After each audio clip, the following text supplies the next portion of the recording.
Hello and welcome one and all into the Detroit City Fieldhouse for tonight's 2024 season opener, Detroit City FC's debut in the Premier Arena Soccer League, as well as their debut in the world of arena soccer. I am Jarrett Mackey alongside David Dwayhe. Dave, all week in the build-up to this, there's been a palpable excitement in the air, people that work here, fans alike, for today, and I think it's justified. Oh, man, you can feel the energy. This is as crowded and as excited as I've seen this place in the past few years.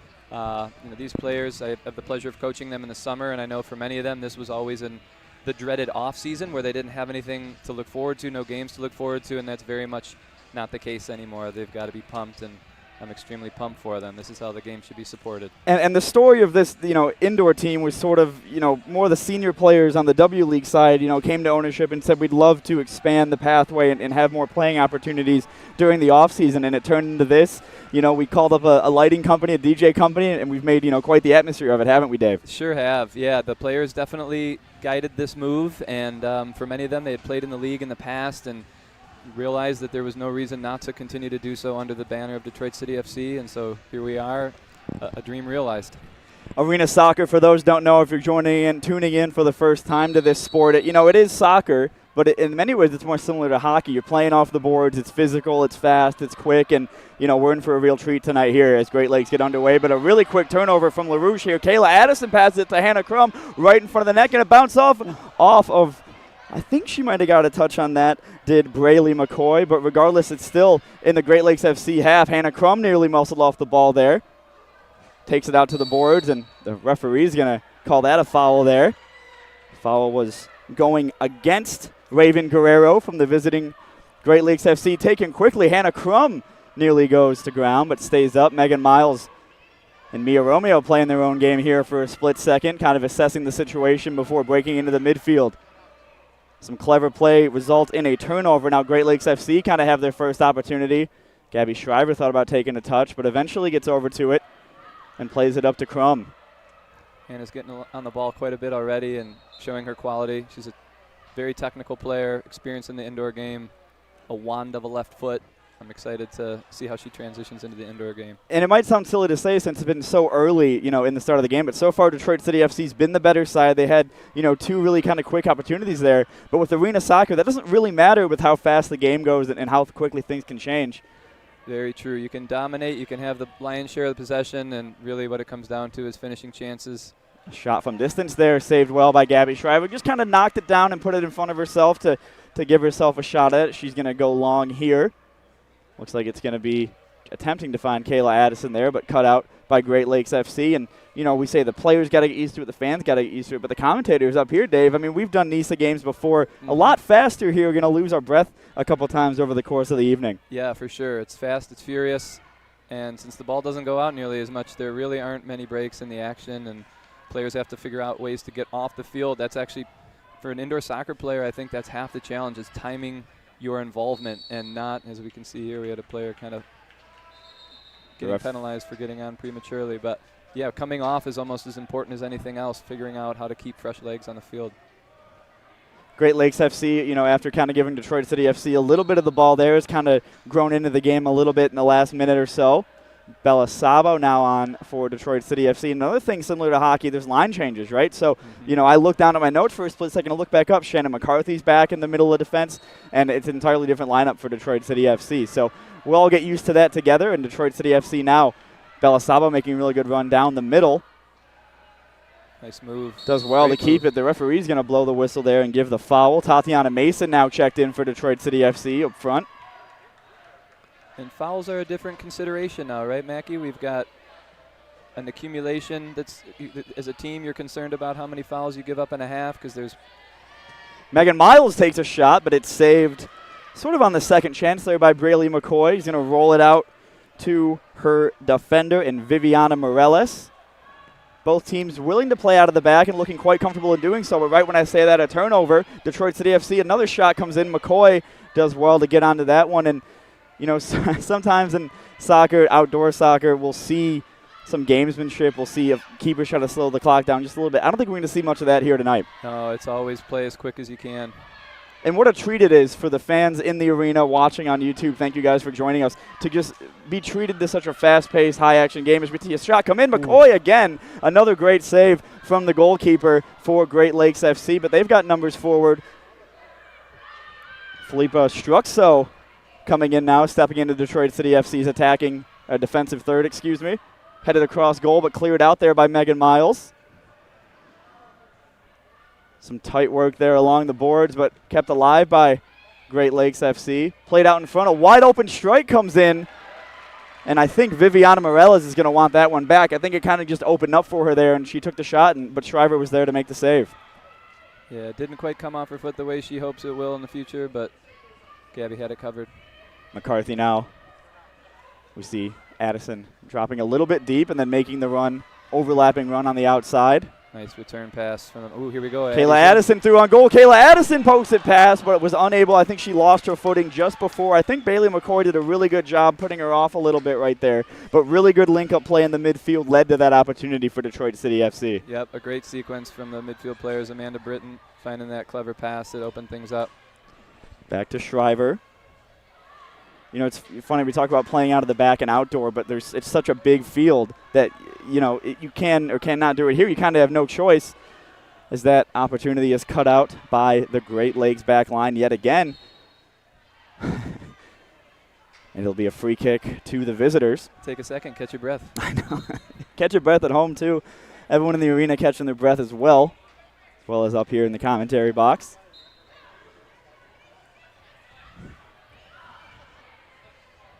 Yeah, one of the neat things about arena soccer that I've noticed over the years is, you know, so many plays that are sort of predictable in their development in an outdoor game. In an indoor game, things can change so quickly. Possession can change hands so quickly, and like a little lull in the action, it can lead to a goal immediately. And that transition so quick. Yeah, and we saw it right there with that Kayla Addison chance where it didn't really look like Detroit City FC was going to create much, and then one touch outside, and they were through on goal. So many moving parts, so many moving pieces, and Great Lakes maybe been the better side these last few minutes here. Yep. Really working the ball well, and that one really would have worried Gabby Shriver in the goal. It went just outside of that post. Of course, the goal's a little bit smaller here in arena soccer is what we're used to at Keyworth Stadium. Gabby Shriver, a good keeper nonetheless. She's going to play that one wide to Kayla Addison, who's going to try to win a physical battle. Kayla Addison does really well. Hannah Crum through here. Just blocked off at the last possible second and then cleared away from Julie Mendoza. You know, as frenetic as it's been at times, both teams are adept at keeping the ball a little bit. Great Lakes showing that quality right now. Sometimes you can almost take advantage of those opportunities, put your foot on the ball, catch your breath, regroup.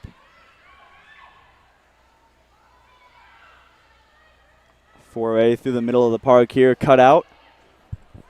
Sort of looked like a missed kick right there, but it eventually made its way back to Gabby Shriver. A miscommunication right there from Mia Romeo, and now Great Lakes FC looking to capitalize. Stepping out wide. Playing it back across the face of goal was Raven Guerrero, but cut out well by Mia Romeo. Gabby Shriver's going to boot it long, looking for Bella Sabo, who's looking to get the better of her defender. You can see the trust the players have in Gabby. She's so adept at playing with her feet, taking a good first touch.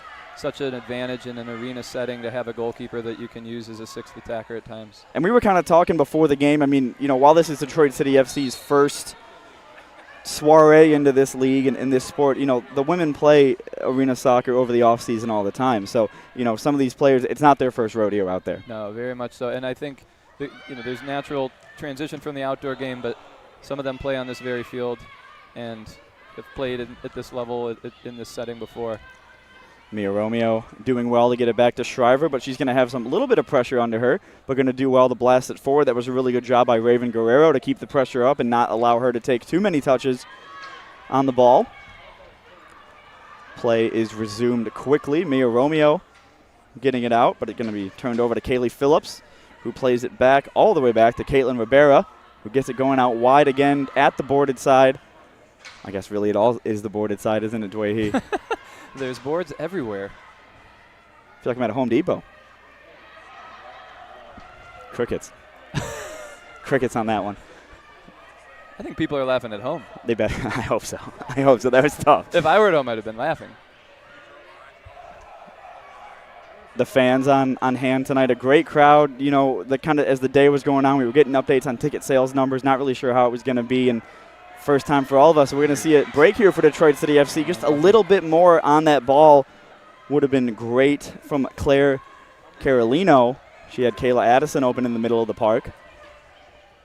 Great to find herself in that spot. I mean, I think City are definitely starting to figure out where they're going to be dangerous and when it's time to go and put the foot on the gas a little bit. Haley DeHaan went to ground right there. The referee saw it. So we're going to give the free kick here. Sort of at midfield, a really good turnover nearly on there, but it's going to go back to Bailey McCoy, who blasts it forward, uses the wall to her advantage. Yeah, very much like in the game of hockey that you compared this to earlier. I think the idea of kind of dumping it or playing a deep ball into your target player, even if they can't quite connect with it, just the idea of relieving some pressure, getting it into the other team's territory, and then trying to dig it out and play from an offensive position. Seeing both teams take advantage of that. The referee was cool with that right there, and it looks like we got a little bit of an opportunity here. You got Kayla Addison out wide, going to dribble inside, but a really, really good and crucial touch there from Kaylee Phillips, and it had to be because you know that next touch from Addison was going to be a shot. Yep. Addie's so strong on the ball, and if she gets it onto her favored right. Ooh. Oh, man, the Britton comes close, just goes off of the glass. Bailey McCoy didn't really have it covered.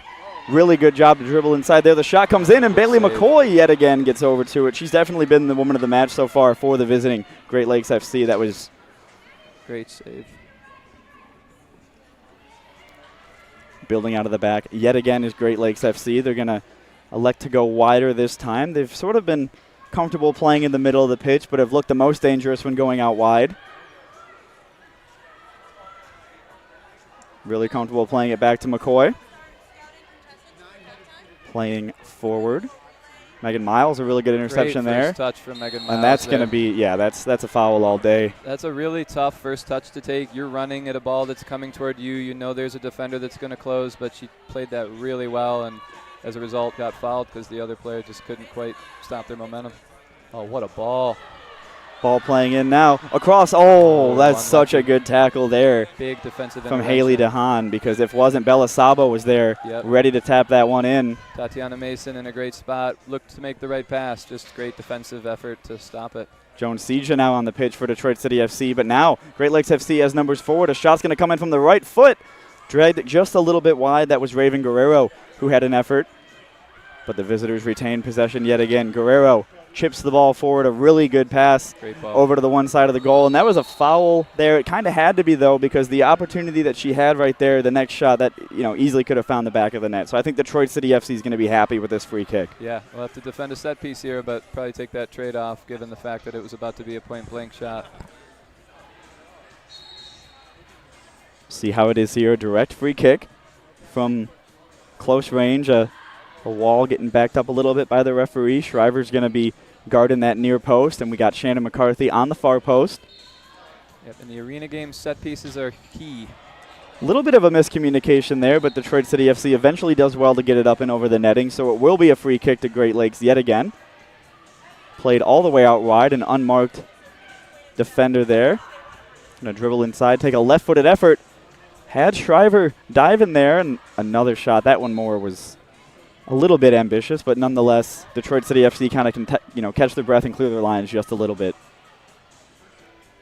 I think the first couple minutes of this game, it was so end-to-end. It was so fast-paced. I think the players have settled into the game just a little bit. Yep. It's still fast-paced, but maybe with a little bit more purpose, I guess you could say. Yeah, I think it takes a while to adjust. This first game of the season, certainly for Detroit City FC, and you got to kind of work your way into the game a little bit. Tatiana Mason now on the ball, plays it forward to Kayla Addison. Kayla Addison tries to get something going, does well to keep it in her feet, get over to McCarthy. McCarthy now goes to ground, and the official is going to blow the whistle, and that's a blue card issued there to number 10, Raven Guerrero. So Detroit City FC is going to play up for the next 2 minutes. You see a power play here. That's a smart touch from Shannon McCarthy, putting it into an area where she knew the defender was going to have to lunge. Kind of threw herself over her leg and drew the foul. So now Detroit City FC is going to, be smart about this. They're up a player now. The whole crowd, I think, agreed with that blue card. You mentioned the touch from McCarthy there. I think she knew that, she had to take that touch, and then I think she knew what was coming, though, after that, too. Sensed the contact, did a nice job selling it. Referee was right there. Some communication now over the balls. The referee instructs Caitlin Wilkowski to move back just a little bit.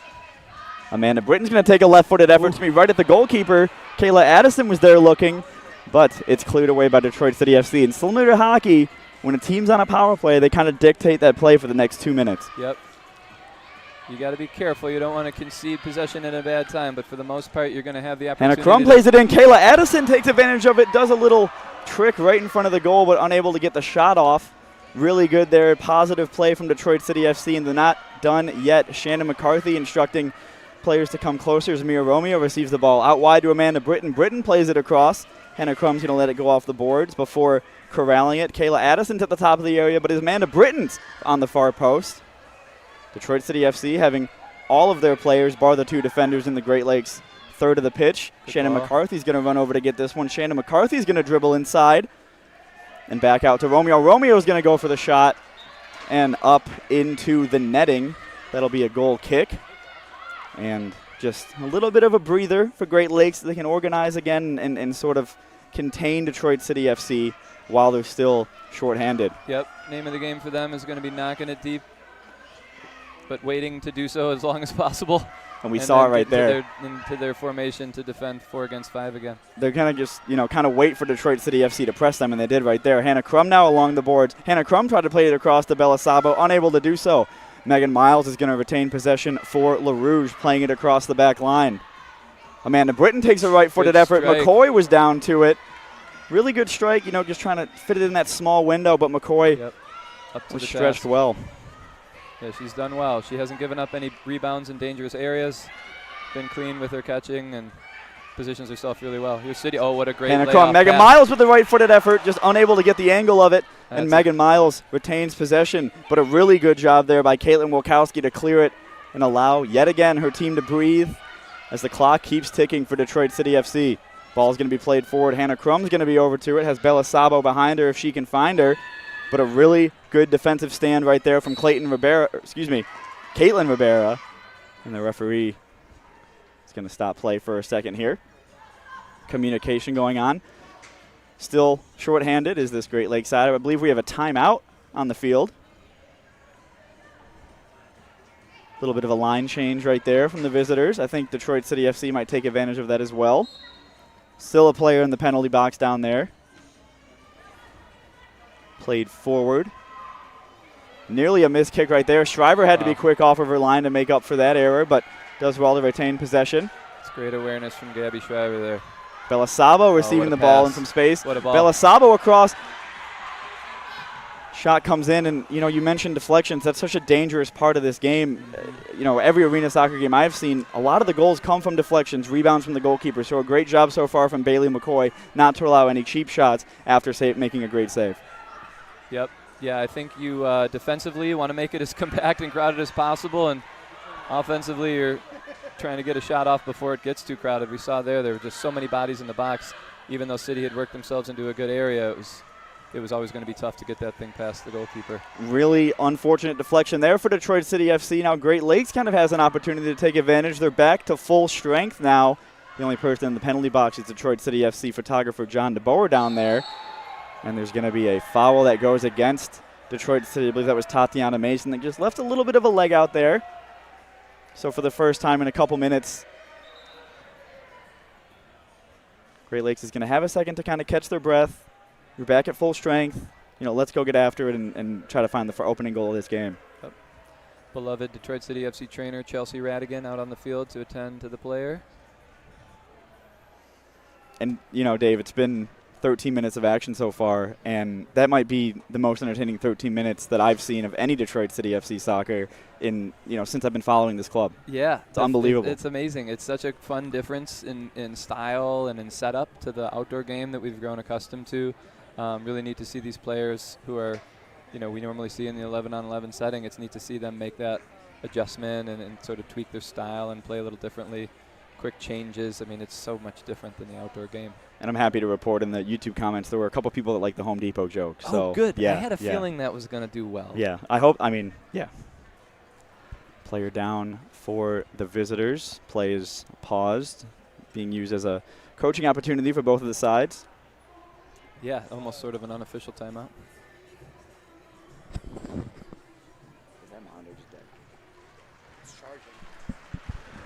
Player back to her feet, which calls for a great applause from the crowd. You love to see that. Yep.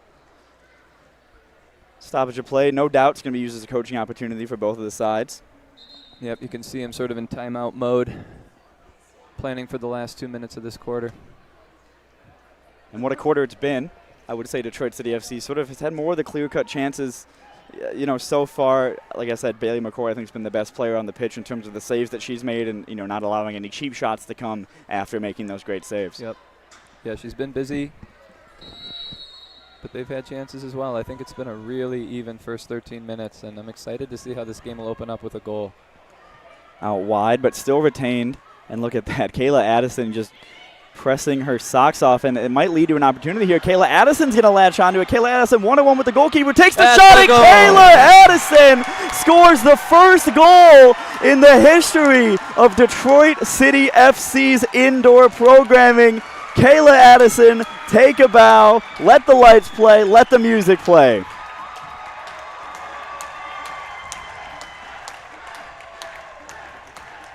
And Dave, I said it 5 seconds before she got onto that ball, the pressing, the work ethic from Kayla Addison there to create that chance. That was all her, and she's rewarded with the goal. Yep, and a nice pass from Tatiana Mason, who I think in many ways is going to be the creative force of this team. She got Addie through, and great touch in, great finish, clinical finish, across her body. That's a well-deserved first goal for City, and for Addie to score that first one is very fitting. A really great job by Detroit City FC. Kayla Addison, that's a historic goal. You can only score your first goal once, and Kayla Addison was there on the spot. Threw on goal, 1-on-1 with the goalkeeper, sort of the first time that's happened so far, and she did not flub that chance whatsoever. Great finish. Great finish. That's all I can say about it. That's all that has to be said, to be honest. Yeah. Detroit City FC now 47 seconds away for going in to this first quarter interval with the lead thanks to a Kayla Addison goal. And the crowd loves that one. Lamanali now on the pitch for Detroit City FC. We had the pleasure of chatting with her at the PASL Media Day last week. Just a really interesting character. I think the fans are really going to enjoy having her on the team this season. Yeah, she was clearly very excited before kickoff. She's done well out there so far, defending and getting the ball into good areas for her teammates. Been a great addition to the squad. Joan Seja there thought she might have gotten onto that one, but it was Kaylee Phillips that went down, and another free kick here for the visitors. It's really good to see the crowd on hand tonight. A couple familiar faces. I see Michael Bryan over there, Detroit City FC USL Championship player. Reese Williams, Devin Amumensa. Chris Stanton. Got to mention Chris Stanton. Yep. Great showing of support from the men who are in town right now, and I was talking to Michael before. He was really excited to be here. That ball will do it, and that'll be the end of the first quarter from the Detroit City Fieldhouse. Detroit City FC goes into the break up 1-0. Dave, what do you see in those first 15 minutes? Well, I think overall a very even game. Either team could have a goal or two lead right now, but I think the difference was maybe just in terms of the quality of chances. City created, like you said earlier, a handful more that were really, truly dangerous, whereas I think Great Lakes are still trying to probe to find that first real clear-cut chance. But overall, very even game. A lot of it played in the midfield, and I think it's going to continue to be very close. And, Great Lakes FC, it's weird because they're down, but I don't think they've played poorly. I don't think they've been the effort's been there, everything's been there, and they're just down, due to a bounce and a really great goal by Kayla Addison. Yeah, they could very easily have the lead. It could easily be 0-0 still, and I think they have every reason to feel good about the performance. Like you said, they haven't done anything wrong. It's just undone by a nice goal from City. So lots of games still to play. They're going to feel very confident in their ability to reclaim this thing. For those that don't know, my partner tonight on the broadcast, David Dwahey, original founder of the club, played for the team for a number of years, and now, the USLW League head coach. So, a lot of these players, the excitement levels out of them is is that playing into how we're seeing the effort on the pitch tonight? Yeah, I think so. I mean, so many of them, when the season ends, when the outdoor season ends, they continue to train together. They continue to look for opportunities to play together. And so to have something this formal with support from the Detroit City FC supporters, it's really a dream come true for a lot of them. You can see the way they're flying around the field. They feel the support from the crowd. They feel the lift of from the energy in the stadium right now. And I think they've been looking forward to this for a long time. Ever since the July 1st game where our W League season came to an end, I think the moment that game ended, they've had their eyes set on something like this. So really pleased for them to have gotten to this moment, and they've embraced it. They're playing extremely well and putting on a really nice show for this crowd. And having been the head coach of the team last season, I think that no matter how the results went or what happened throughout the course of the season, I think the effort was always there and the belief was always there, and everyone on that team seemed really bought in. What did you and your coaching staff do to kind of foster that environment? Or was it just the fact that they're playing for Detroit City FC kind of made that difference? I think that always helps. I think a lot of players are just excited to play for the badge. They know they're going to have tremendous support. But I also think a big part of it is just the quality of the character and the personality of the women that have been brought in to represent the team. And, I think so many of them are just good people, and giving 100% effort is natural for them.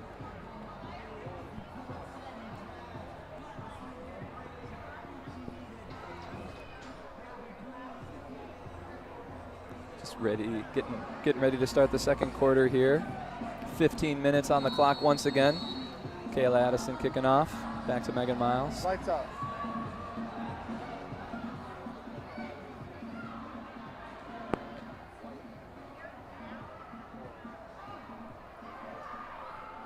Tatiana Mason playing a diagonal ball through to Kayla Addison. Addison with the left foot. Great save from the goalkeeper there. Amanda Britton sliding in to keep possession in the final third for DCFC. Good shot from distance. Ooh, another great save from the goalkeeper.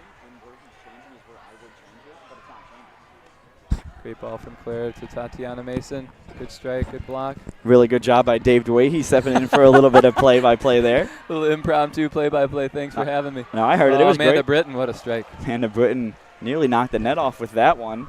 Been a really impressive display so far out of Amanda Britton at the start of this game, and already into the second quarter.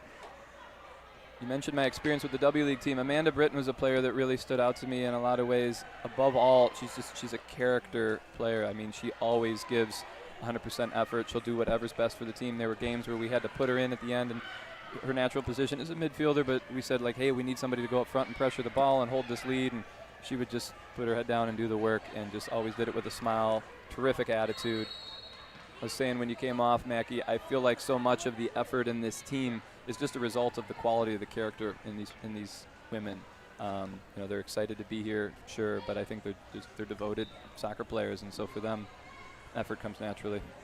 Detroit City FC is going to get a free kick here in a fun position. Yep. Looks like it's going to be Hannah Crum standing over it. They might cook something up here, a little set piece opportunity. Joan Seja lays it off to Crum, who's going to blast it, but right at the defender, and now the visitors get a chance to break. Of course, the teams have switched sides out of the interval. Yep. Shannon McCarthy's playing it back to Shriver, who's more than composed on the ball. Going to play it forward to Joan Seja there, playing it back out wide to McCarthy, who's going to look to break forward. Seeing Mia Romeo on her right, sort of the quarterback of this team as things stand right now, the position that McCarthy was holding on the pitch. That one's going to go up. Thought it was going to touch the netting, does not, so Detroit City FC retains possession, but turned over to the visitors now, who have a chance to break, running at Mia Romeo. Played across. Oh, what a defensive intervention there. That's unbelievable. And she's had a couple of those early on in this game so far. A foul is going to go against Hannah Crum here. Yep. Shannon McCarthy plays with her heart on her sleeve. She's always going to give you an honest effort and capable of making some really impressive defensive plays like we just saw. Obviously some European experience from Shannon McCarthy. So, her mix with some of these players on the team who, maybe don't have that experience, it's a really good combination to have, and, a really calming presence in that back line for Detroit City. Yeah. And on the other end of the spectrum for her, I think there's a feistiness and a gamesmanship that experience sometimes gives you, where she wants to win, she knows how to win, and she knows the little things that need to happen over the course of a game to help the team do that. Played back across, going to be a right-footed effort. Gabby Shriver was able to get to it and did really well to get back on her feet, so that header that eventually came in from Philip Ostrucko was not going to trouble her too much. A really good job, hold-up play there. but eventually turned over by Belisabo, but really good before that. A really great dribble into the inside. Gabby Shriver's off of her line. And the officials are going to say that there's a foul going against Detroit City FC here. But it looks like, if anything, it looks like there was a foul by a Detroit City FC player on a Detroit City FC player. I didn't see anything too much beyond that. So it'll be a really direct free kick here for the visitors. Hannah Crumbs making up that wall right on the edge of the penalty area. Shriver instructing Crum as well as Romeo to get up and join that line. Yeah, real important for the City players to stay switched on here. Great block from Hannah Crum. Just blasted it right at Hannah Crum, didn't she? And that'll be a card. I think we got another blue card here for the visitors. So once again, Detroit City FC, it's going to be Caitlin Wachowski this time going to the penalty box. Detroit City FC unable to convert on their last time they were on the power play, but did really well to maintain possession and get some dangerous opportunities off. So we'll see what they can do with it this time. Yeah, this helps City hopefully set into a groove of possession. They started the quarter very well in that regard, and then Great Lakes kind of reclaimed things. But I think this is an opportunity for them to get on the ball for 2 minutes, and whether they score or not, hopefully sort of transition that into a phase of the game where they'll value possession a little bit more. Now that they have the lead, it does change things a little bit. Played up and forward. It's going to be Shannon McCarthy who's going to get onto the ball. Going to be played across. A right-footed effort's going to come in. Gets to the feet of Kayla Addison, the goal scorer for tonight's contest so far. And going to have to go all the way back to Gabby Shriver. Detroit City FC is going to be a little bit disappointed that those valuable seconds are still ticking off of the clock. But yet again, right up for it, looking to get something on the board again. Ball's going to come in. Kayla Addison, sort of a little bit of a flick behind her there. And, wow, Bailey McCoy coming off her line deep there to get it. But it's going to stay with Detroit City FC. The referee is going to award a free kick to the visitors. We see Gabby Shriver right in front of us. She wasn't too pleased with that call. You see Kayla Addison emerging as she's such a natural target. In this game, she's making her presence felt more and more, but such an easy player to pick out. She's so strong. She holds it up very well, uses her body well. I think the more City can get those penetrating passes into her feet, have players running off of her, I think that's a big key to success for them, and they've started to do it more and more, and saw that happen a minute ago, playing that ball in. And, you know, we talked about the excitement leading into this game and really this whole week, but, you know, I think you would agree. When I saw you, I mean, this has blown our expectations out of the water. It's such a fun atmosphere. The fans are on side of it, and the lights, the sounds after the goal, just such a great, atmosphere here at the Detroit City Fieldhouse. And, you know, if you're watching this game at home, could have came out to it, I got good news for you. January 20th, coming out to the Detroit City Fieldhouse. Tickets $5 online and at the door. That's right, and I think this is the kind of thing that's going to gain more and more traction. I feel like, to start with this kind of crowd, a sellout crowd, all signs point to more of that. Such a fun off season. If you consider the W League season to be the primary season for a lot of these players, this is such an amazing off season opportunity where the level is extremely high. It's a professional environment. It's exciting. It's new. It's fresh. I really think this is such a great complement to what goes on in May and June. A really good shot in there from a little bit of a distance. Bailey McCoy was quick to it. Kind of fumbled it for a split second, but she got right back onto it, and she had to because Kayla Addison was breathing down her neck looking to get her second goal of the evening. Good track from Megan Miles. Gabby Shriver's going to do well to get back into her goal. Great Lakes FC really thought about the shot there. It's going to come back out to the top of the box and dribbling in, unable to get the shot off. Back out to the boards. Ooh. Might be a blue card for that. Yeah. Into the boards. Yeah. It's dangerous. Yeah, Power play coming up for Great Lakes. And their first of the game. I think the Great Lakes player is going to be asking for a little bit more. I think that was, a pretty hard end of the boards, but I didn't see anything sinister there, but definitely a blue card. I think that's a just call right there, but she definitely wants more. I believe that's Raven Guerrero who's asking more from the referee there. What we saw right there is Raven Guerrero blast the ball at the board to try to get the angle off of the board to one of her teammates. So just one of the many ways that arena soccer, similar to the puck being dropped in at hockey around the boards, can work. Yeah, I think half the battle is just getting the ball into a dangerous area, making it difficult for the goalie to read it, and like you said, using the boards like that really creates some problems and potentially really good scoring chances. Great Lakes FC now looking composed. That one, it's going to not be too great. It's going to end up going out. We're going to see how we get this ball back into play. Yep, if you're City and you see that ball floating high into the netting, that's a welcome thing when you're defending a power play. Gives you a little second to get a breather, allows for a reset, and hopefully a free ball played up the field as they're about to do here. And honestly, since the power play, Detroit City FC's kind of had the possession. Oh, right as I was saying that, the commentators cursed a turnover. Hey, she's gone and won it back. Well done, Joni Seja. Back out wide, Seja, Detroit City FC more than happy to just play it amongst themselves here, take these valuable ticks off of the clock, but Shannon McCarthy is going to give it, but Gabby Shriver, her experience comes off the line, and Dave, that was nearly 3D for us up here on this platform, nearly came right at us. That was cool. But we mentioned, you know, Great Lakes have had spells of possession where they've looked positive, they've looked in control, and you kind of want more of them from that when they're a player up, but we just haven't seen that so far in this 2-minute power play from them. Yeah, they've struggled to get a really meaningful chance, and yet they've felt dangerous to me. You know, like I feel like they're on the brink of something, and you know, City's definitely on their heels a little bit, as you will be when you're defending a power play. But Shannon McCarthy goes around there. Gabby Shriver's off her line, nearly got a hand on it. The referee is going to say that was a handball. I think Gabby Shriver does disagree. Referee's going to, I don't know exactly what the call is here. Definitely was a handball. Looks like we'll get a free kick here to the visitors. Believed he called a B3, so I believe I saw him signal 3 to the bench, but I believe that might not be the case. It looks like we're setting up for a free kick. It'll be a deep wall right in front of Shriver here. Is it possible he was saying third infraction, third foul maybe? Maybe. I saw him hold up the 3 as well. We'll get to the bottom of this. Shriver Great off of her block. line. A really good job there. You sort of make up for the blush just a little bit there by doing it, but still Detroit City FC's on the back foot here. Yeah, they're going to want to get that 5th player on.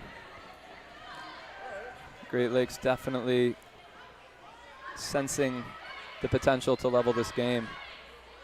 And there's a certain level of fearlessness when it comes to arena soccer, because what we saw going off the boards and some of the tough tackles on Shannon McCarthy, ball's going to come in from deep there, but nothing really doing. It's going to be a really good job over in the corner by Kaylee Phillips.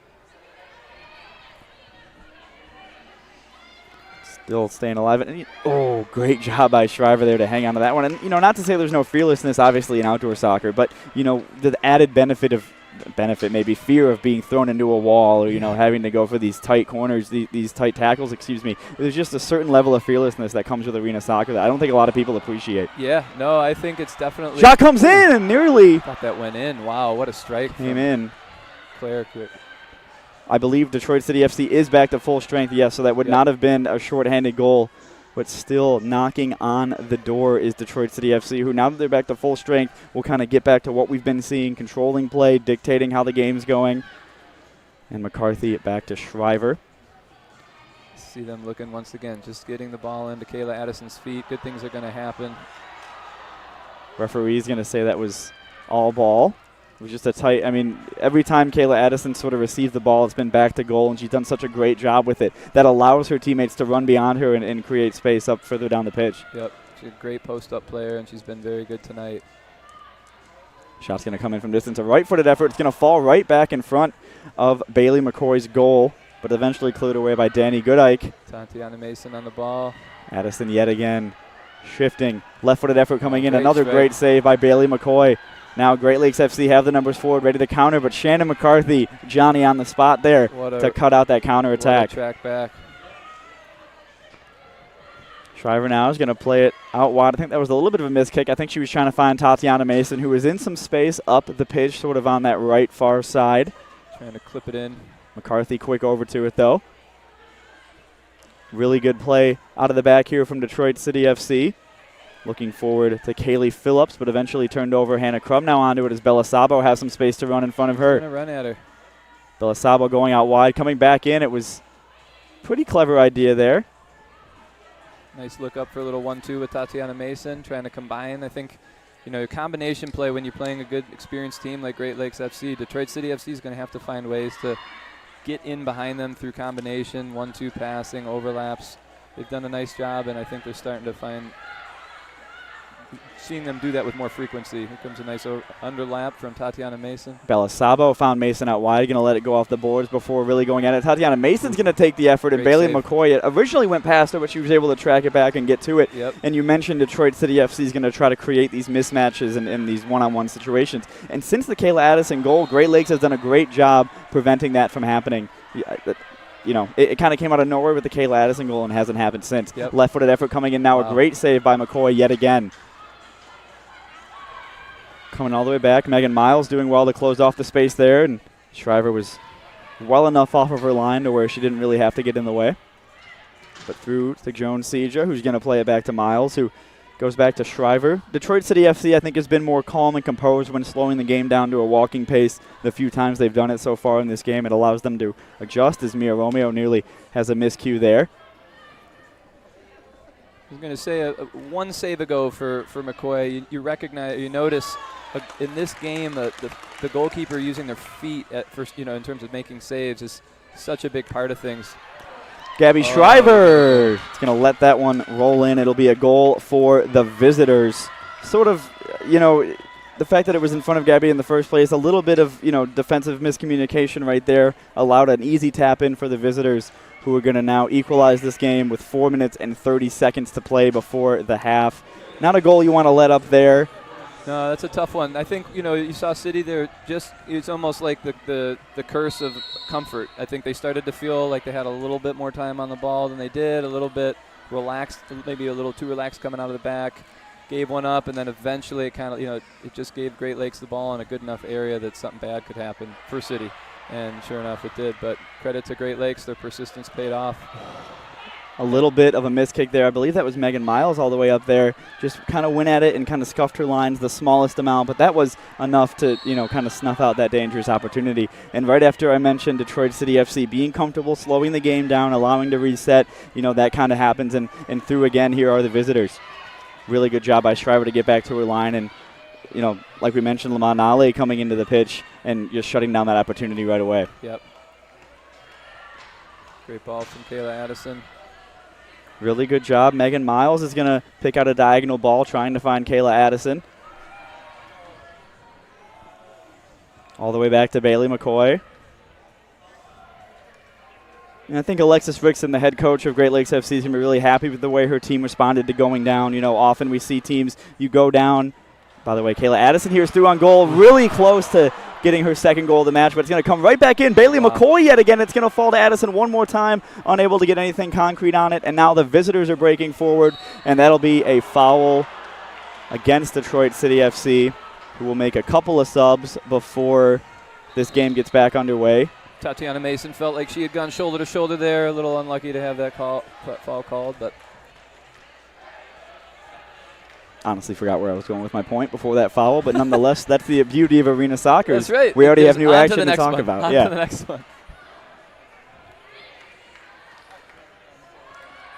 Well, I think one thing you were talking about that's very important to keep in mind is just, the changing of with goals come the changing of leads, and I think the Great Lakes team did do an exceptional job of kind of not getting too rattled from going down 1-0, staying the course, and they were very determined to get that first goal and rewarded for their efforts.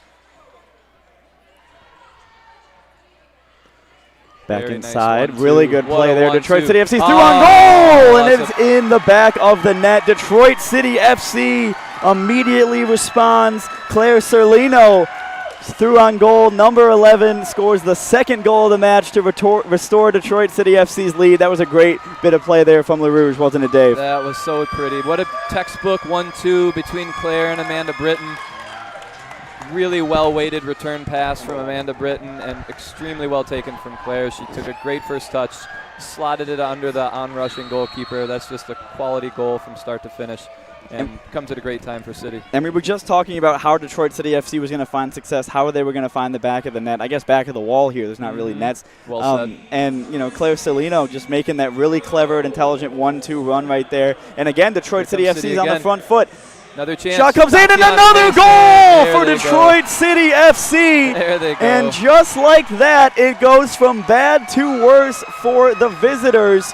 That one was Tatiana Mason. I believe. Yep, on a 1-2 with from Belisebo. Again, a combination in a tight little space that opened up a scoring chance. But all in transition, I think City won that ball in a good area as Great Lakes were trying to get out. And it's just so funny how this game can change so much quicker than sort of an outdoor game, whereas, a couple seconds ago we were talking about how Detroit City FC is going to have to come back from that blush. As you see a timeout here for the visitors, we're talking about how Detroit City FC has to recover. Yep. They come out, they get a goal, and then right away they don't let it slip. They get another one, and now Detroit City FC's 3-1 up with 2 minutes left in the half. It's not uncommon in arena soccer. I think you get these little goal explosions where something starts to click for one team, the other team's on their heels a little bit, and City able to take advantage of that in this case with two really well-taken goals. And I think you used the phrase earlier, it's not like Great Lakes did anything wrong. I think in both of those goals, it's what Detroit City FC did right with quick combination play, springing a player in, and then a well-taken finish in both cases. With the atmosphere that the club's putting on here and all this stuff, the second the lights came back on after the goal, we looked up and all of a sudden Detroit City FC was through again, and just a really impressive bit of play from Danny Evans' side. Yep. Yeah, they're really clicking now. I think they're finding some joy out there and playing with confidence in one another. The types of goals they just scored, I think that's the result of having a lot of trust in your teammate, playing that ball, making that run, knowing they're going to reward you for your run. And, in both goals, I'd say the pass that led to it was just as impressive and important as the finish. Really impressive. The crowd loved both of those. I want to give, a quick shout out to the lights operator for this one. Chris Mills is down there in the corner of the field, down there by the tifos on the other end of the pitch, switching on and off these light switches, so doing a great job. No mistakes from him so far to allow for these beautiful light shows and music and, all the fun stuff that comes with goals here. Well done, Chris. Kudos. And thank you. Detroit City FC, kind of went from, what's the team talk going to be like at the half to now it'll be fun at the half, right? Yeah, I think no lead is safe in indoor soccer, and 2 goals is certainly a tricky lead to have at any level in any setting. But at the same time, I think you got to feel good about the City players have to feel good about their ability to score goals now. They've just done it twice with a lot of quality behind it, a lot of intention. Yeah, and you mentioned no lead is safe, and I can't think of a better proof of concept for that than the Detroit City FC scoring 2 goals in the span of 10 to 15 seconds. That was unbelievable. Yep. And yet again, they're on the front over here. Jones Seja, that's such a clever play there to just, rather than trying to wait and maybe do a back pass to try to find something, just blasting it off the wall and hoping your teammate's behind you. Get a little geometry going. High school math teacher Dave Dwayhe. That's right. Been waiting to say that all game. Through into the midfield now come the visitors, trying not to look too rattled. I don't think they do yet. It's just so tough to concede 2 goals like that back to back. Yep. Cleared away by Mia Romeo. The referee thought about blowing the whistle there for the handball. I saw him move toward the whistle, but elected not to. And regardless, it's going back to Shriver for a goal kick. Mm-hmm. And I think if you're City now, you think, hey, minute and a half, let's see this through. We scored 2 goals at a really great time, and now you don't want to give up any of that lead that you've just gained. It's sort of a cliche in soccer, conceding right before the half is the worst time to concede.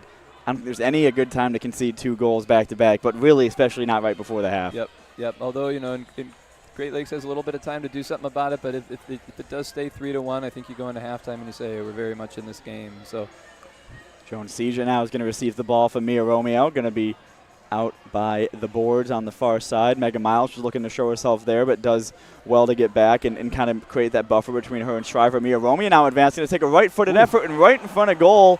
Kayla Addison's going to run over to keep this one alive for LaRouge. Very nice from Kayla. Back up to the top, Mia Romeo slowing things down, finding Megan Miles. Nice Megan Miles marauding forward, wow. Going to be taken down there. It looks like she's in a little bit of discomfort, but gets right back up to her feet. I think she was waiting to hear the whistle there. That one's going to come across, just blitz across goal. The shot comes in, and that one's over and out for Kayla Addison. I've been very impressed with Megan Miles' first touch. A number of times this game, she's getting the ball in tricky areas, but finding a way to take that first touch so that she continues to move in the direction she's heading, but under control, and has created 2 good scoring chances for herself. And not just the first touch, but knowing when to step and when to touch. We see a turnover here for Detroit City FC. A right-footed effort comes in. It was right at the keeper. That was Bella Sabo, who took advantage of a missed kick. And now the visitors kind of pinned in the corner. Detroit City FC just staying alive over there. The referee is going to call a foul. Not sure against 2. I haven't really seen him point to yet. Looks like it's going to go against LaRouge, and the visitors are going to have a chance to clear their lines here. We hear the chanting. We hear the crowd. I just can't say it enough how incredible this atmosphere is inside of this arena right now. It's awesome. It's electric. It's fun. There's a great vibe in here.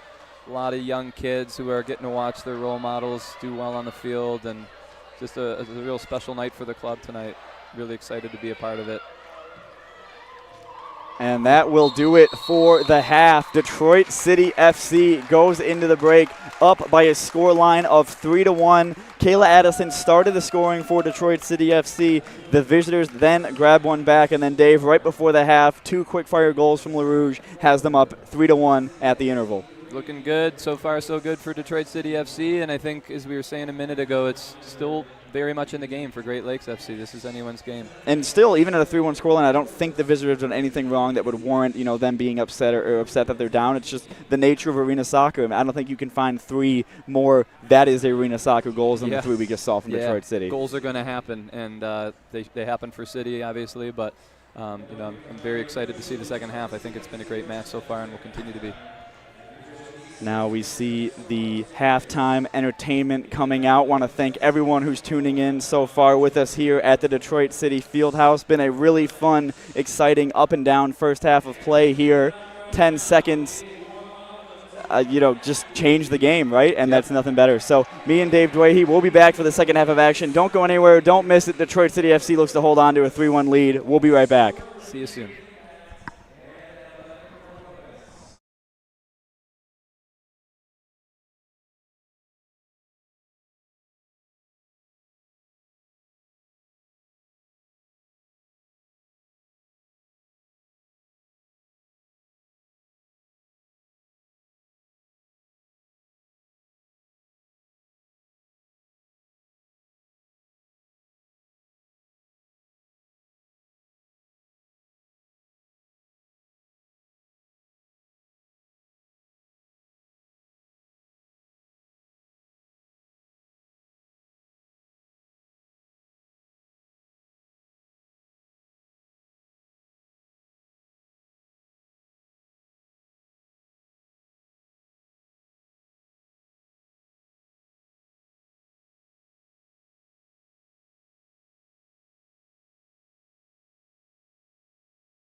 And welcome back to the Detroit City Fieldhouse. Detroit City FC enjoying a 3-1 lead over the visiting Great Lakes FC.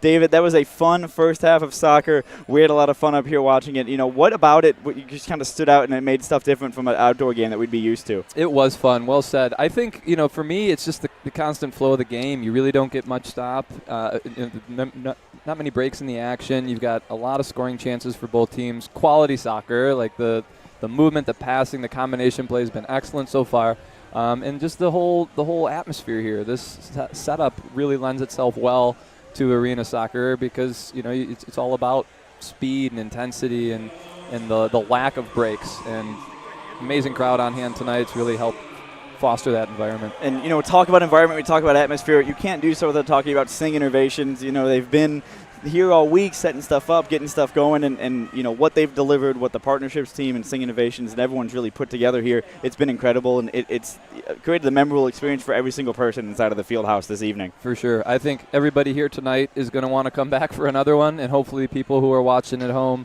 are going to be intrigued enough to come and give it a look because it really is exciting here. It's a great vibe and fun for all ages.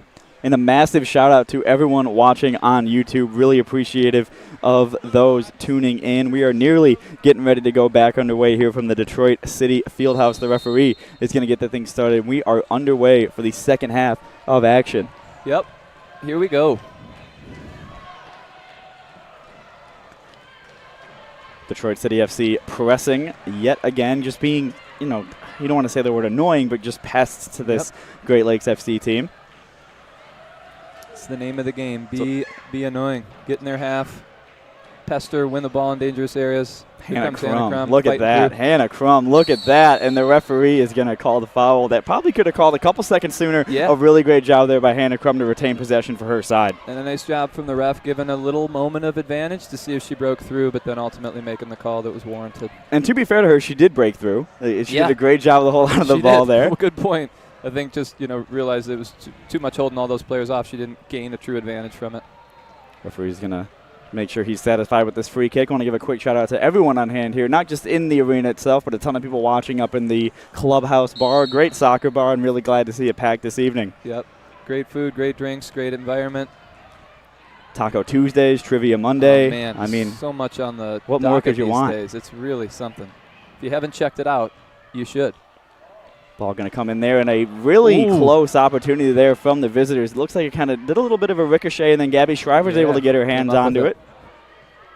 Going to blast it forward yet again. Joan Seja doing well to hold her back up to play. I don't see Kayla Addison out there. Joan Seja's going to drive alone. A right-footed strike from Seja is going to go off the top of the glass. Does well to hold on to possession for her side. Tried to find Hannah Crum, just not enough on it. Crum's going to get a foot in there, but go to ground. It's going to be Guerrero who maintains possession for her side before going back to Ribera, who plays it outside to Guerrero.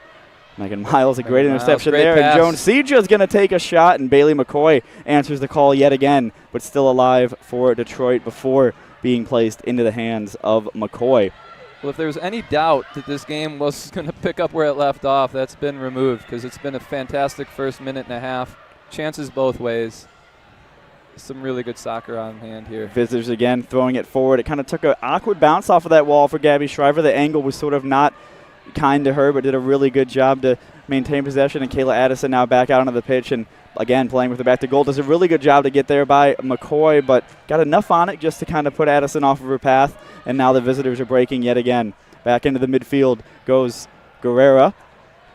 Going to get it out wide and then back. City, a nice job there, recovering, getting numbers behind the ball.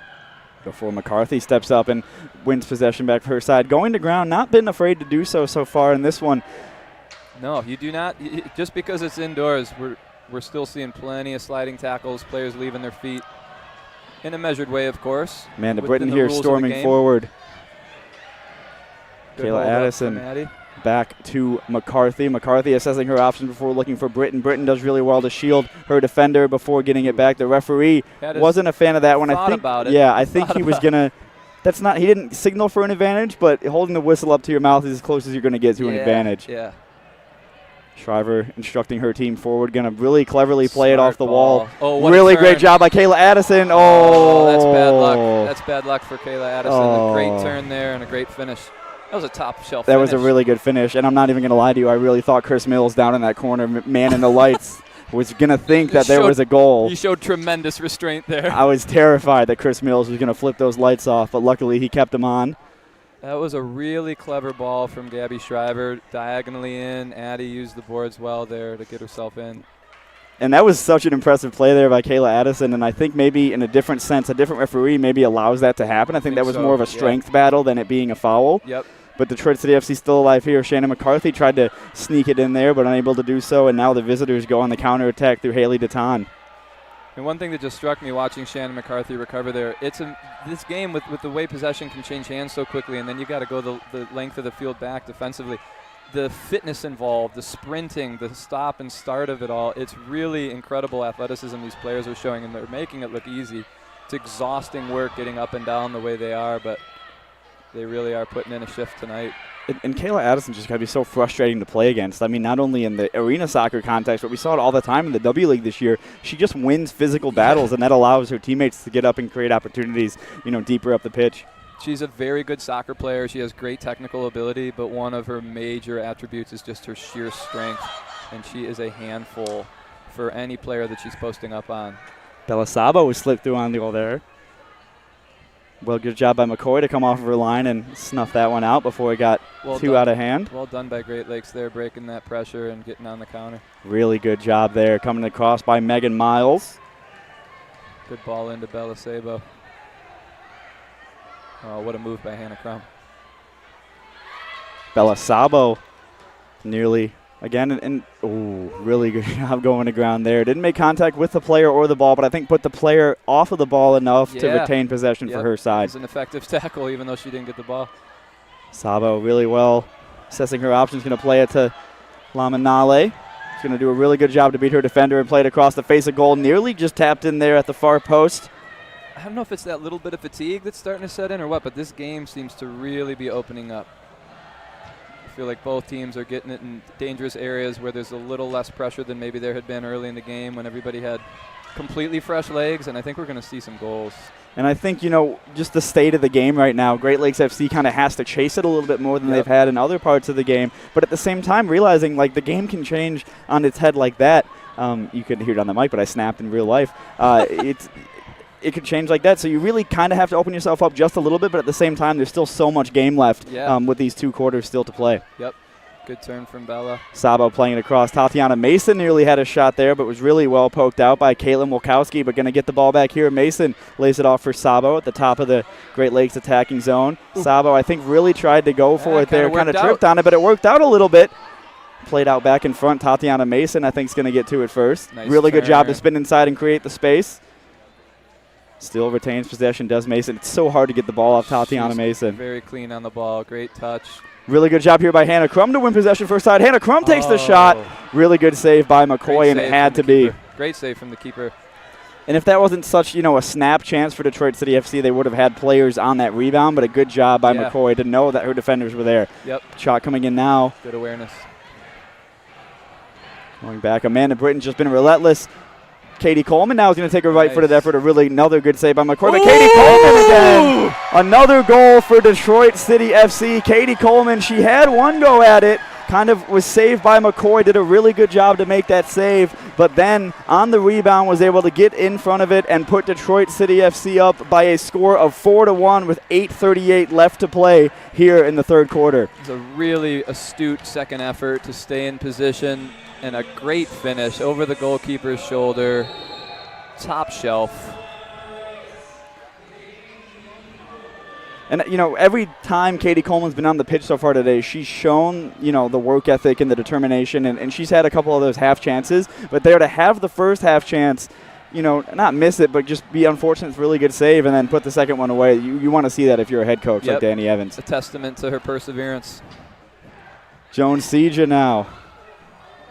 City seem to be enjoying it right now. They're playing with that little bit of swagger that you want to start a game with, but I think they've earned the right now. They've got a nice lead, and they're playing some really good stuff. And, we mentioned how open the game was at 3-1, but now at 4-1, Detroit City FC is really going to have to go get after it as Mia Romeo kind of loses her footing just a little bit there. But a really good job to retain, kind of just still stay it alive and go after it, and it turns into a turnover. Yep. Joan Seja now back to goal. Uses Sees her Megan body Miles. well. Yep. Nice sequence from City here. Amanda Britton, Joan Seja, some great play on display here from Detroit City FC, but an equally as good defensive action there from the visitors. But Amanda Britton putting herself between the ball and the board, and that one's going to go against Amanda Britton. I don't think she agrees with that one, but maybe just a little bit biased on her part. Yeah, a little unlucky there, I thought, for Amanda. I thought she got into a good area, won the spot, but I mean, we really couldn't see it from where tough. we are. It's so, tough, yeah. you know. It's tough. And when a couple players go down, I feel like oftentimes the refs got to blow the whistle, just almost to protect the players, and then you got to pick a side at that point.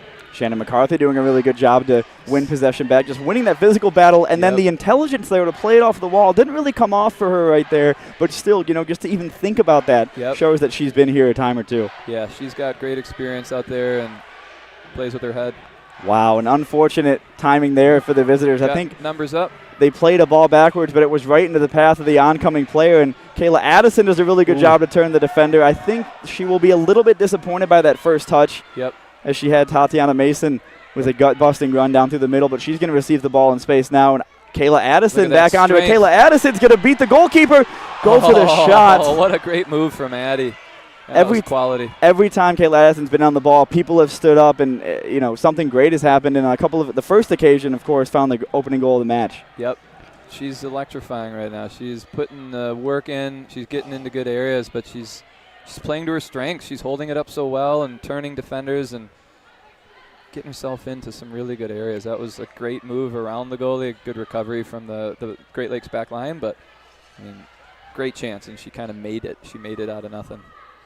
6 minutes remaining here in the third quarter. Detroit City FC enjoying a 4-1 lead in their PASL season opener. Their arena soccer debut is Kayla Addison yet again has the space to run onto the ball. Never really had that one under control. That kind of just goes out a little bit, and the physical battle again right there. She's been involved in those all night, hasn't she, Dave? Yeah, she's really putting in an effort, putting in a shift tonight, and whether she ends up fouling or coming out with it, I think the Great Lakes backline have learned that they cannot rest when she's nearby. Really good pressure there from Tatiana Mason. Going to go all the way back to Shannon McCarthy, who's going to get possession for her side. A really good ball across. Right footed effort coming in from the most recent goal scorer, and that one's going to go up and over the net. And not sure how we're going to get that one down. We're going to need some tricky play here by Bailey McCoy to get this one back. Oh, wow. She figured that out quickly. Wow. That was impressive. I thought we were going to be here for minutes on that one, to be honest with you. I thought we were going to get a break. I was waiting to see Ebby Varghese or someone else from Partnerships make the run down there and have to get out a ladder or something. So thank God for Bailey McCoy on that occasion. Another right-footed effort goes off the glass and back in front. Megan Miles is going to watch it go overhead. I think she wanted to try to make an effort at that one, but elects to smart pass. Let it go over. And Mama Nolly gets some more touches on the ball before going back to Shriver. Katie what a Coleman header back pass. In front of Amanda Britton. Just again, didn't get that first touch. This game, oh, wow. Kyle Clayton nearly. Kyle was going to trap that. Yeah. He usually brings that down. Kyle Clayton wanted to get a touch on that one. He was kind of thinking maybe I should, maybe I shouldn't. When we told Kyle Clayton he was going to be between the two benches on camera for tonight's broadcast, we didn't really tell him the dangers of that, but luckily avoided something there, and we still got that middle game camera for you guys. So great job by him to stay out of the way, and we wanted to get a touch on that one for sure. If he had, it wouldn't have been his first touch. I know. On a stream game. I feel like he's got a habit of bringing him down with everybody watching. Sabo now played into the wall. Nice turnout from the Great Lakes, number 14. Biggest tragedy if Kyle got a touch, no one would have seen it on the broadcast. That's right. Yeah. It had just been for our eyes, But he would have talked. People would have heard about it. Yeah. Really good turnover there from Detroit City FC. To be Claire Salino yet again. Another shot inside. Oh. What a great diagonal touch into a dangerous area there from Claire. There's this thing called depth perception, and from where we were, I thought that was in the back of the net. I was getting ready to yell. City doing such a good job right now not letting Great Lakes out. No. Winning every ball that Great Lakes is trying to break a line with. City's first to it.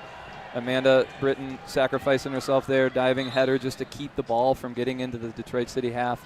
Really impressive effort from City, and those little moments of exceptional effort go such a long way over the course of a game to keeping the ball away from your own goal. Belisabo now doing really well to maintain possession. And, to that end, what you were saying, if you were watching this game without knowing what the score was, you would think Detroit City FC's chasing. You would.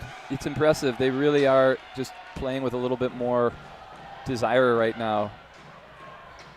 And, quite frankly, their desire's only gone up over the course of the game, which is really impressive when you consider throughout the course of the game their lead has gone up by more and more goals. And I think there's a phenomenon of sport. Sometimes when things are going your way, it's almost easier to work hard. Megan Miles now coming into the area, has a right-footed effort just over. That's a good take from Megan Miles. And with how well she's been playing tonight, she would like to get one. Yeah, she deserves one. She might still find one. Great defensive header. Goes up for that one. Mia Romeo marauding into the middle of the pitch. Going all the way out.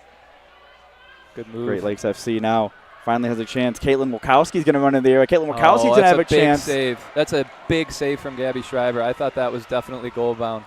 And, it's a big save. And we'll see Joan Seja here playing her way through. Let's see if she can get a touch on it. Uses the board, but only to the hands of Bailey McCoy. And you mentioned it's a big save, and it's a big save in the moment, but also mentally, for Great Lakes to be 3 goals down. They score that one. They're right back in it, right back on the ball, and able to kind of, make City have to double-check what they're doing. Yeah, I think if you're City right now, 3 goals is great, and you want to prolong that second goal for Great Lakes as long as possible. And a big save like that from Gabby Schreiber keeps you in that really good spot mentally and psychologically. Great Lakes FC kind of growing in just a little bit here as we reach the end of the third quarter. Some clever running from Hannah Crum down there on the far side. Good. Joan Seja is going to receive the ball with her back to goal before laying it back off to Crum. Some good communication between those two players. Joni Seja kind of showing with her arm where she wanted the ball. Hannah, good enough player. She's got her head up and she saw that run. Some really good stuff from Detroit City tonight. McCarthy just slowing the game down just a little bit, looking forward. It's going to be Joan Seja who makes a really good diagonal run, and she's going to have Tatiana Mason coming up with her. Really good awareness to know that, her fellow attacker was behind her. Good ball from Shannon McCarthy. Hannah Crum now in front of the area. Hannah Crum with a right-footed effort. Not really too much on that one as Tatiana Mason receives possession yet again. Back to McCarthy at the top of the area. Nice move. Oh, McCarthy what a little puts pass. her defender, Shannon McCarthy, right in front of it. Just flubbed her touch just a little bit before going back out wide to Tatiana Mason, who tried to slip in Hannah Crum. City are enjoying it. They're really playing some smart stuff right now. Great combination play. They're sharing the ball. They're working it for great chances. That was almost a really pretty combination. Got a foul there, yep. See if they like to play quickly. It's interesting. You watch City sometimes when they've drawn fouls, they're playing that restart really quickly, and then other times they're looking around and managing the game and making sure they're not playing it prematurely, waiting for players who are making substitutions, players to get into good positions. Great Lakes there, back underway. And we're seeing a continuation in that phenomenon right now. Great Lakes really just can't establish possession in City's half. It's like every time they look to pick up and play, City are kind of swarming the ball and preventing that in a very effective way, forcing them back. And all the way back to the goalkeeper, Bailey McCoy, who I still think has been without Bailey McCoy, some of the saves she's made, this could be a 5-6 goal game between these two sides. Yep. Although on the other end, you got to give credit to Gabby Schreiber as well. She's stepped up big 2 or 3 times this game, made saves that could have easily led to been goals, but she's been clutch for Detroit City tonight. Good step from Amanda Britton. Really good job there. And, Kayla Addison, every time I feel like she's about to get the ball back to goal, it makes my eyebrows stand up just a little bit just because something crazy is going to happen. Yep. She's been really dynamic tonight. All the way back to Bailey McCoy. Kayla Addison's going to apply the pressure. It's good pressure from Katie Coleman as well. Katie Coleman's been everywhere. And there's not been a player for Detroit City FC that's kind of taken the team average down, right? Every single player has contributed in a huge way. Obviously, there's the 4 goal scorers, but every sort of player has led to that scoreline. Yeah, well said. Right in front again, and Amanda Britton's going to take a knock there. Wow, hard tackle.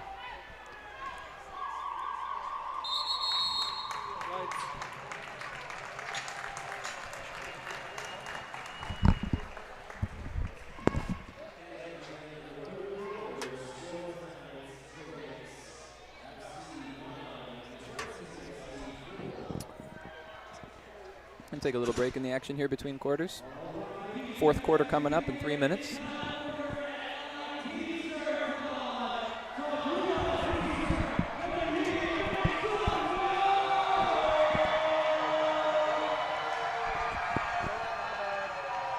have the third intermission here at the Detroit City Fieldhouse. Detroit City FC enjoying a 4-1 lead. Going to take a quick look here at Detroit City FC's upcoming schedules here at the Detroit City Fieldhouse. Obviously getting things underway this evening against Great Lakes FC. 5-5, 5 home matches, 5 away matches for this team.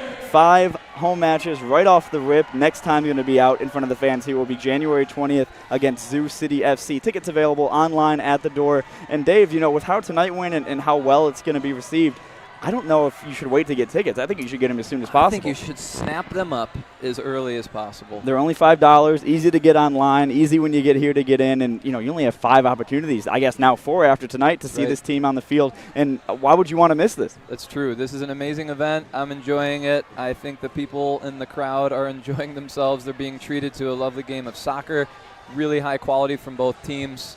And it's just a fun atmosphere here. And what's really cool is, it's a 4-1 scoreline for Detroit City FC. Everyone's happy when the team they like wins. But regardless of the fact, it could be 0-0, and everyone here would be having a great time just because of the incredible atmosphere put on by Singh Innovations, everyone at the club to kind of get together and make this atmosphere as special as it is tonight. Yeah, I think these are the nights where you feel really blessed to be part of a club that is forward-thinking and inclusive and does things the right way. And it's a wonderful opportunity to support some of the women that represent the club both in the summer and now through these winter months. So if you're not here tonight, you should come out next time. Like you said, tickets are going to go.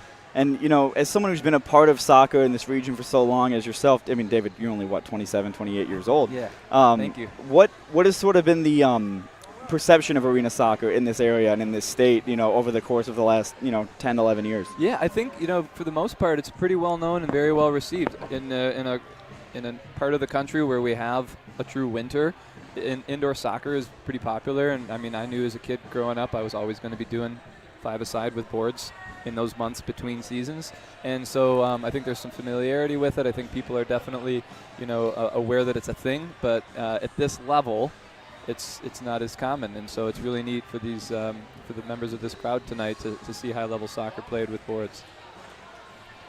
High-level soccer played with boards, and a high-level match so far for these two sides. 4-1 going into the final quarter of play here from the Detroit City Fieldhouse. Danny Evans and her staff got to be really delighted about how things are going so far this evening. For sure, and I think they're going to come out, I'm sure, feeling as though this game is still very much up for grabs. If you're at Great Lakes, you got 15 minutes, which is plenty of time in an arena setting to score a handful of goals. If they get one, they're going to have some belief. You think, there's that adage, 2-goal lead is a dangerous one in soccer. I think a 3-goal lead is similarly dangerous in an indoor setting, and you've got to make sure that you start this period strong, set the tone. They did such a fantastic job in the third period, just not letting Great Lakes get into their half, winning everything that was being played out, first to a lot of balls, drawing fouls. They've got to try and find a way to continue that, and Great Lakes is going to bring it, so it won't be easy. Yeah, that was about as dominant of a half as you'll see in arena soccer. I think the entire time Detroit City FC was creating chances, looking good going forward, and really just not allowing Great Lakes to get out of their own half and really just putting the foot down despite the fact they're up 3 goals with 15 minutes left to play in this one. Mm-hmm. And I think you're going to start to see at this point in the game a little bit of that fatigue sets in. They've been sprinting and running and working for 3 quarters. It's tough to be that strong through the fourth quarter, and I'm sure both teams are extra motivated right now for different reasons, but you're going to start to feel your legs a little bit, and it makes for an even more open game. Really good job there for Gabby Shriver, get onto the ball. I think she took a little bit of a knock there from the on-rushing Great Lakes FC player, but does well to get up and get it back to Hannah Crum, who's looked dangerous nearly every time she's been on the ball. A really great intelligent ball right there. She knows it's going to hit the wall before finding Joan Seeger up the pitch. Yep. Wow, what a tackle. A really important intervention there. I believe that's not often you see a number 9 have to make a tackle that close to their own goal in outdoor soccer, but in arena soccer it's more common. You had the pleasure of working with Danny Evans this past summer on the W League team. Talk about her energy and her excitement, as a head coach and the opportunity that she's been given so far with this team. She's fantastic. I think she is, I almost said an up and coming, but she's been coaching for years. But I think on this stage at the highest level, I think she's very much an emerging coach. She's got fantastic rapport with the players. She immediately earns their respect. She was a tremendous player in her day. I think she still is. I think there will probably be some games where we'll see her take the field and she will be one of the strongest players on the field. But she just does such a great way about her. I think players immediately respond to her, and she earns their trust and respect right away. I'm super excited that she's involved with the club, that she's had this opportunity to take on the head coaching role, and I'm super blessed to have her and my staff in the W League season. And we both separately kind of found out a little bit of an interesting nugget of information before the game started. I said I was going to be the one to say it, but Dave, go ahead. Dave, be my guest. Go ahead. Thanks. But I think, as she was preparing for this role with the arena, in terms of the setting, being in the arena, she wasn't as familiar and was looking for some pointers and some feedback, and took up the advice of a very familiar name for Detroit City FC fans, Stephane St. Louis, who you were talking about. Kayla Addison scoring the inaugural Arena League goal. Stephane St. Louis scored the inaugural outdoor goal in 2012 for our men's team. Went on to have a very illustrious career at the indoor level with teams around the league, and he close personal friends with Danny Evans, and she had a lengthy conversation with him, getting pointers, getting advice on how to run things and how to approach the indoor game. And when you said Stephane St. Louis there, I know people watching, all across on YouTube, those who were around back then and familiar with the team, the early days of Detroit City FC, the smile that came to their face just hearing that name, and it's cool that he's able to still contribute to something that's going on now in 2024, and clearly the advice that she got from him paid dividend. Yeah, very much so. Yeah, I spoke with Danny about a week ago, and she was saying, he just had this call with Stephane, and he had some really great suggestions, and just the way you view the game when it's indoors, you got to take a different approach. The coaching points that you're used to making in an 11-on-11 setting are completely different now, and the strategy and the way you set your team up. I think he gave some really good food for thought to Danny, and she's taken that advice and implemented it. So thank you, Stephane. Already one comment about Stephane St. Louis being mentioned on a broadcast in 2024 in the chat, so definitely a familiar name to many, as Detroit City FC still really kind of starting the fourth quarter, how they ended the third quarter. Yep. All gas, no brakes. Kayla Addison in front of the goal now. Just really needed one more touch there to get the shot off to maybe put in the fifth goal of the match. But running down back at the end of the pitch is going to be the visiting Great Lakes FC all the way out to the corner. Yeah, you got to believe City pushing for that fifth goal, thinking that really maybe, that certainly doesn't end things, but it would be a great step toward seeing the game out. It helps for sure. And just the effort on both, and, we've been saying this all game, but the effort from Great Lakes FC has been great too. It's just unfortunate bounces, deflections, and really clever bits of play from Detroit City FC. I think it's been the difference so far in this one tonight. For sure. Great ball through there from Megan Miles. Got Joni Seja in a good position. Didn't lead to anything necessarily, but a great opportunity. Melvin way back to Gabby Shriver. Is going to have Shannon McCarthy in front of her. Elects to go back out the way it came, over to Megan Miles. Shriver off of her line.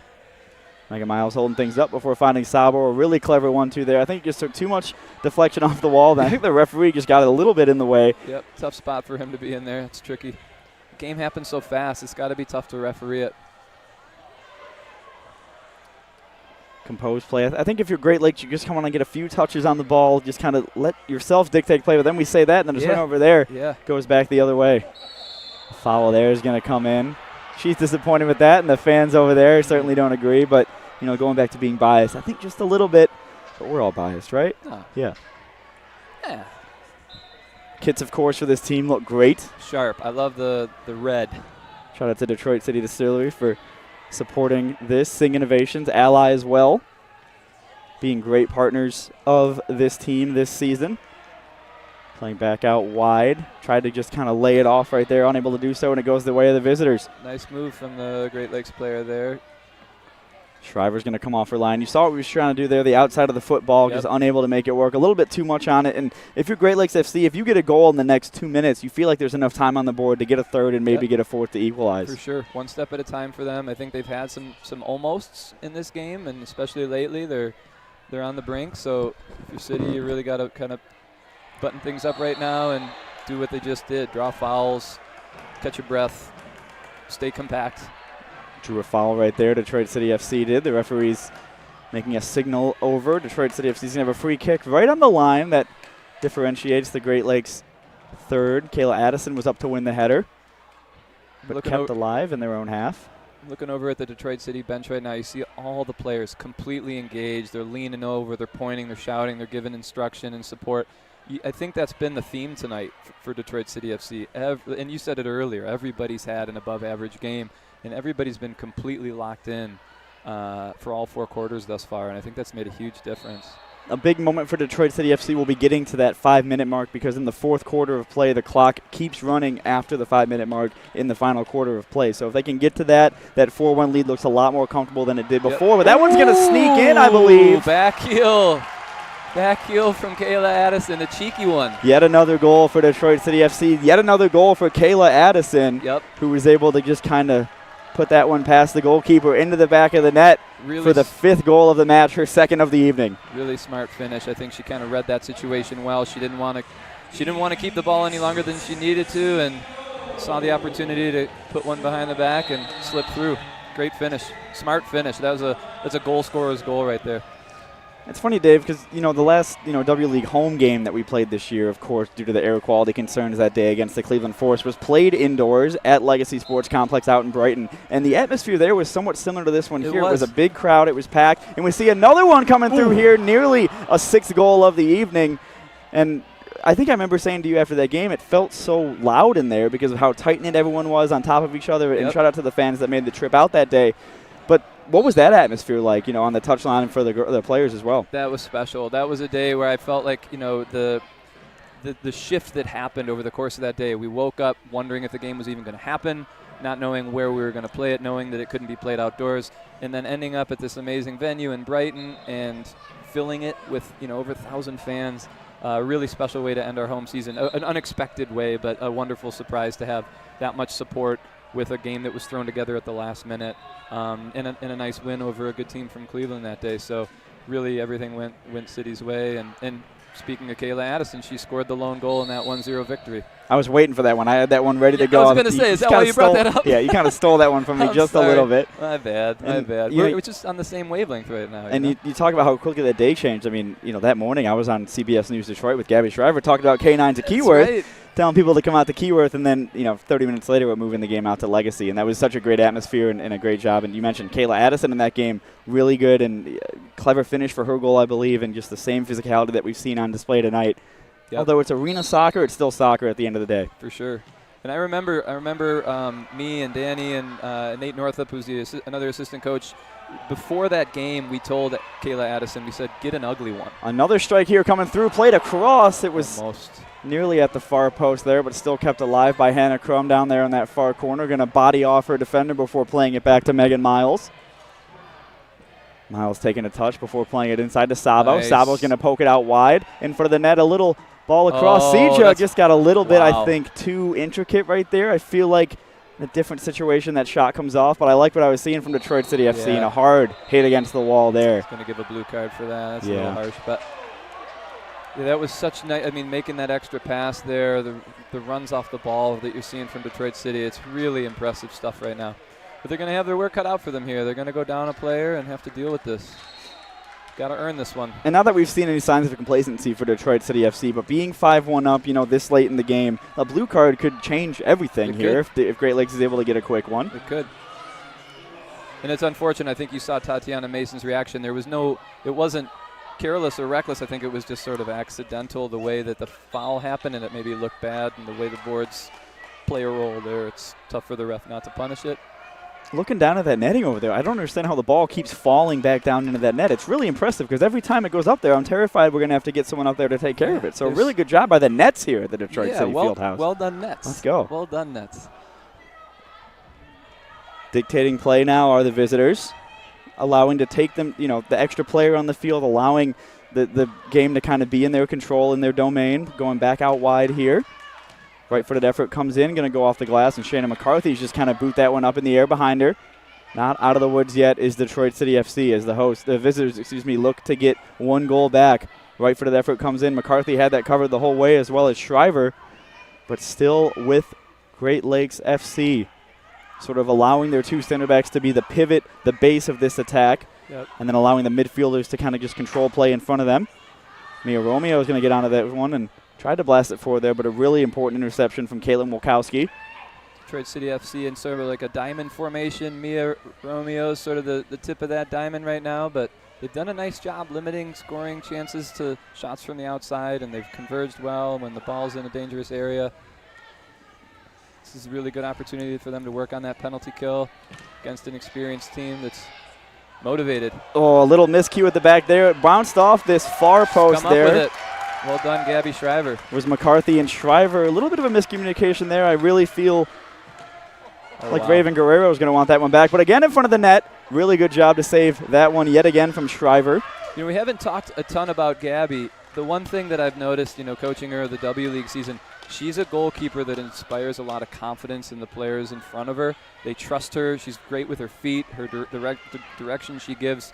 But she's also just clutch with saves. And I think, you know, you see her effect on her team in that situation. A lot of teams would be nervous and, you know, maybe give up a goal there, but they just seemed to know she was going to come up with it and backed her up accordingly. And due to the nature of the way the W League rosters get built, you know, with her experience, as we see Kayla Addison here through on goal, she's got Amanda Britton up with her as well. 2-on-1 here. Kayla Addison looks like she's going to take her defender on, going to take a little dribble outside. Amanda Britton's going to get it across. Well, that was really well executed. It was really calm and composed. Got in the way of their plans there, but that was a really nicely referee, I think, is going to call that. I think that one bounced off the referee. It was a great ball from Hannah Crum. Well taken. Addie was smart to run at that last defender and lay it off. And a great strike from Amanda Britton, just missed by inches. Kayla. She has 2 goals. Kayla Addison? Okay. Yeah. Back underway here, under the 5-minute mark in the fourth quarter. Kayla Addison, again, I mean, look, that's unbelievable. And that opens up space for her teammates up the field. Amanda Britton, 1-on-1 with the goalkeeper. Another great save by Bailey McCoy to keep that one out. And we were talking about, you know, the nature of these W League rosters. Oftentimes a lot of college players coming in, younger players. With Gabby Shriver's experience, not only does she inspire players around her, very vocal on the field, and honestly a great, you know, resource to look up to and see, you know, how to grow as a, not a goalkeeper as well, but just defenders as well. Yeah. That has the she's a tremendous leader by example. Mentorship, that's what I was looking for. I think those younger players, I mean, whether they're in the goalkeeper position or not, I think they look at her as someone who's still playing the game at a very high level after a great career at Michigan State. Just a wonderful example for how to continue to stay in the game, and she loves it. I think she's someone that just exudes joy when she's playing. It's super important to her. These games mean a lot to her, and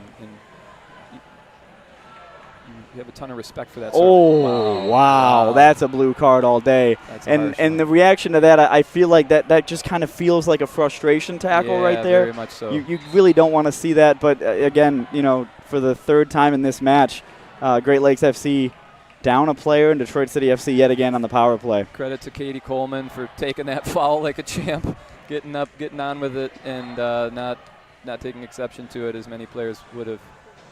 You know, people say all the time, you know, football's a game of triangles. You know, when they say that, they're referring to outdoor. What do you think the most important shape is in indoor soccer, being a math teacher yourself, high school math teacher? I really appreciate that question, and I think the easy answer would maybe be triangles as well, because there's still very much a game rooted in combination play, and when you get that ball into a target player like Kayla Addison, to have 1 or 2 players running off and having that third option, really important part of the game.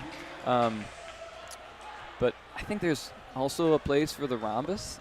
Rhombus and diamonds are the same thing? Is that like the... I think, you could look at them sort of the same way. Yeah. Geometry, Yeah, no, I think, Geometry. I fell asleep half my calculus class. It just wasn't for me.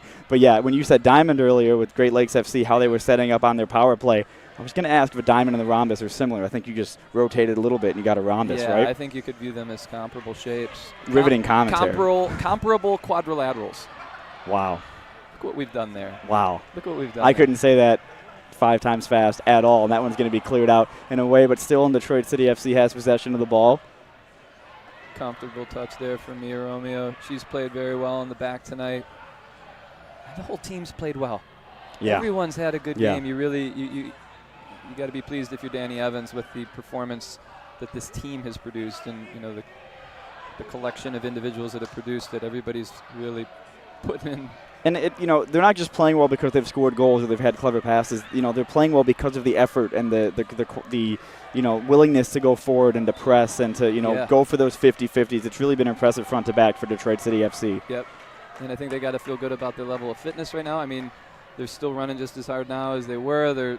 The pace of the game is not slowed, and it's a credit to the players for continuing to work and grind, even when sometimes your legs don't want to carry you. They're getting their heads down and doing the work, and it's made a huge difference. 2 minutes, 35 seconds left to play here at the Detroit City Fieldhouse. Detroit City FC sitting pretty here with a 5-1 lead, but still going for it, looking to get 6. Lamanali's going to have a left-footed effort, blocked and not out of play. Thought it was going to go up into the netting, but a really good job from her. And then she's running back to try to get the ball, but Shriver's going to point her forward and urge her on. Still taking advantage of this power play situation, our Detroit City. Lamanali back to Shannon McCarthy.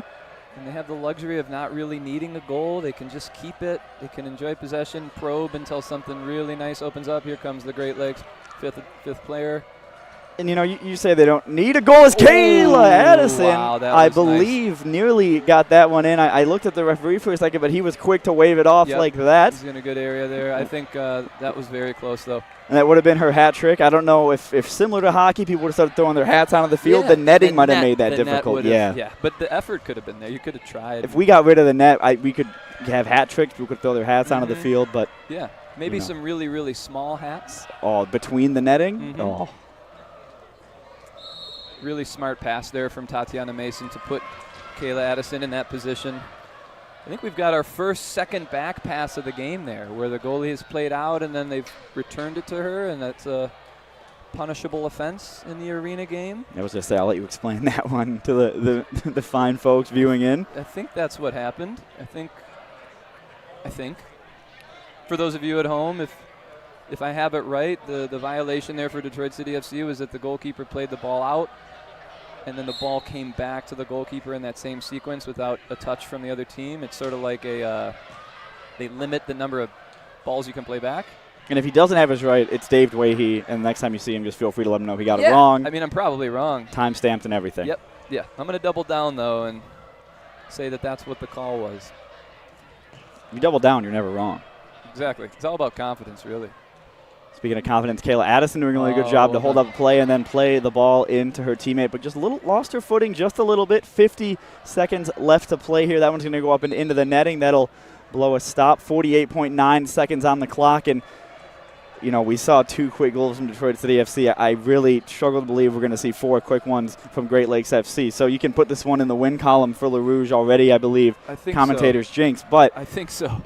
It'd be impressive. Yeah, it looks good right now for City. Let's say that. And I think your point about Kayla Addison being a symbol of confidence tonight, I think she is playing some of her best stuff. And she seems like a player who wants the ball right now because every time she gets it, she's looking to score. And she was a constant threat tonight and punished the other team a number of times. And for her efforts, she can be named Woman of the Match in this evening's contest. A really impressive display from her. But, with Woman of the Match in a game like this, it almost feels bad to single out one person because, like we said, everyone was great tonight. Yep. And it's just what a fun night. What a fun night. What a fun match it was. And that will do it right there officially. The referee blows the whistle. Detroit City FC wins on their debut into arena soccer here in the Premier Arena Soccer League by a scoreline of 5-1, thanks to an inspired performance from not only Kayla Addison, everyone on this team, midfielders, defenders, goalkeeper Gabby Shriver, and the other forwards. A really great display for Le Rouge this evening. I thought so too. A complete performance, start to finish. They had some adversity. They had taken a lead, and then it was equalized.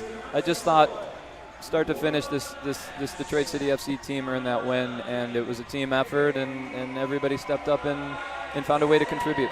And a really impressive display from Kayla Addison. She ended the W League homestand with a Woman of the Match, and she picks up the first one here in the PASL. Everyone that came out tonight treated to an incredible display, not only on the pitch, off the pitch as well. A great job to the partnerships team. Everyone at the Detroit City FC that's kind of made this into what it is, and I think this lays a perfect groundwork for the rest of this season and going forward. For sure. I think if you're on this team, if you're in this squad, you're enlivened by tonight. It's so exciting to be a part of this, and to get a result the way they did is only going to make them even more excited and determined for future contests.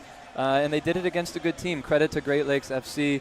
They were a very resistant opponent. They did not go easily. They played some quality stuff, and maybe a little unlucky not to score at a few key moments in the match. I'm sure when they play again, it'll be very close. And I know for a fact there's folks sitting at home right now watching this broadcast and being like, why didn't I go to that game? It looked like so much fun. There's still time. January 20th, we'll be here next versus Zoo City FC. Tickets are $5, available online and at the door. But like we said earlier, I don't think you should wait to get your tickets to this one. Come out, please. It's so fun. We really enjoyed ourselves up here. I think the players on the field enjoyed the opportunity to play in front of this kind of crowd, and the crowd definitely got their money's worth tonight. A really impressive showing for both of the sides here at the Detroit City Fieldhouse. Detroit City FC was able to put the ball in the net on 5 occasions and get their first win in arena soccer and their first win in the Premier Arena Soccer League. Really exciting times ahead for Le Rouge. I have been Jarrett Mackey alongside David Dwayhe. Dave, it was a blast to do this with you. Had such a great time, and I can't wait for the next one. Likewise, buddy. Have a great night, everyone, and congratulations to Detroit City FC. Thank you guys for joining us. Have a good one, and always we'll catch you in the next one. Peace.